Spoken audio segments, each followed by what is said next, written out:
Hello, everyone. Welcome to Tidbit Tuesdays, Tuesday Tidbits with Kayla and Lane. Life at Love and Above. We have a short episode for you today. We were just chitty chatting about words and their meanings and um, what they break down into, and that they tell stories about themselves. So we were talking about the word belief and the word believe.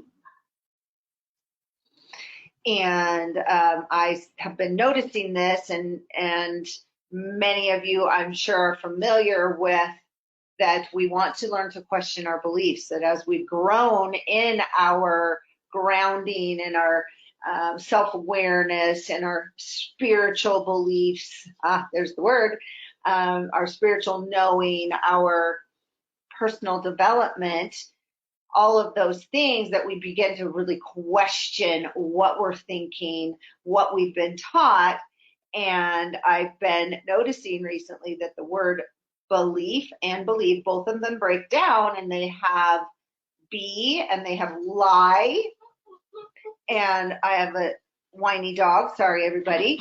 And live. And so you can put those together and go, oh, be lie, or lie be, or be live lie. And so to me, that was just really a conversation, and something that I keep having with myself. It's like, well, oh, is this a lie? And then Kayla brought up this beautiful knowing about it. Is our belief, is it hindering the truth, or is it enhancing? Yeah, when in meditation this last week or so had a big download too, is we all have these trapped emotions that get stuck, and life shows up really to present itself to release and heal these trapped emotions. And this morning when I was in meditation, I saw how beliefs can be the anchor that anchors that emotion into your space. Old belief patterns can really get us stuck in believing in and creating from these trapped emotions too. And so not only do we need to feel the things that are stuck inside, because our mind is such a good manager of emotions. Don't feel this, distract yourself with this, go over here, fix this. It's amazing. And that's just, the mind is just a computer that's programmed to do this. It keeps us alive. It keeps our hearts beating. It keeps us fed. It keeps us going. But it also manages these emotions, because these emotions are uncomfortable. The mind is a pleasure seeker. So as soon as we go into discomfort, then we try to distract ourselves. And what's underlying that emotion being stuck there, you'll realize that you have patterns, so many patterns, belief patterns, habits, routines that we do unconsciously. And this is all based on a lot of what we're holding on to emotionally that we haven't processed. All of us have it, none of us. That's just the human condition. But what I'm starting to see is that a big anchor of these very trapped emotions in that emotional junk drawer is a belief system. What is the belief system that is holding these emotions? Maybe a big part of that, which just ties in as I'm talking, that Wayne and I were just talking about, our beliefs around who we are ultimately as a part of God, as a part of all that is. Do you believe that you're separate from that? Well, then you are your emotions that you're holding on to. If that core belief is in there of separation, then you are just a human with emotion. That's an interesting thought too. But really, we have to watch our beliefs. Are our beliefs something that are hindering our truths, or are they enhancing it? Because we all have beliefs. And if our belief is that we are all one, then everything you experience will match that. The universe, God, creator. We are master creators. So why can't we create everything that we desire? We can. It's our beliefs that hinder our own creations. Woo! Spoken like a knower.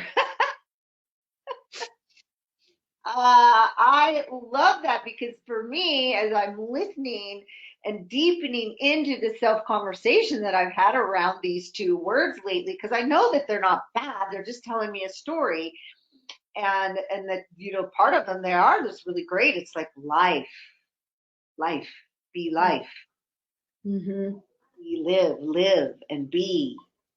But so that's enhancing what they are. So I can look now and I can say, ooh, is this belief that I just noticed, is it enhancing my life, or is it hindering my life? Am I being hindered at discovering something really, really new, or discovering something that's not so great that I should probably work on?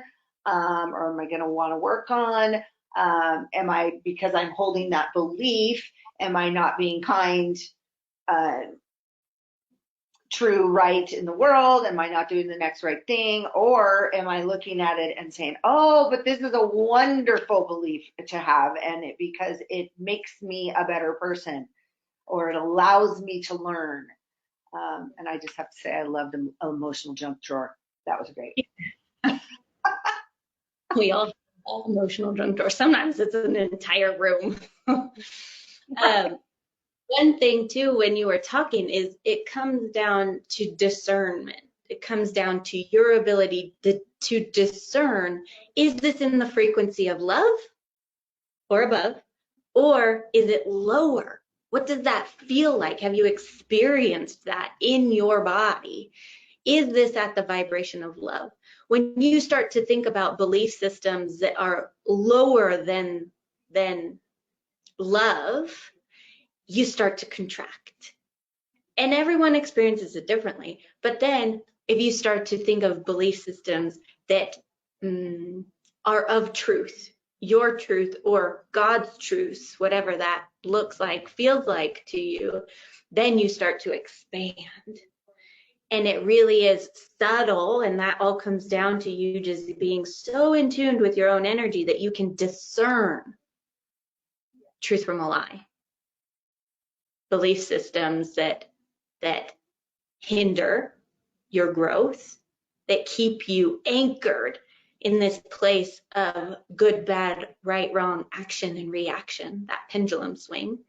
Or is it something that rises you above, that feeds your truth, that helps you expand, and that opens you up to your master creator self, that vibration of love? So I think, I feel that it comes down to being able to discern that, which is all done in your heart. In your heart.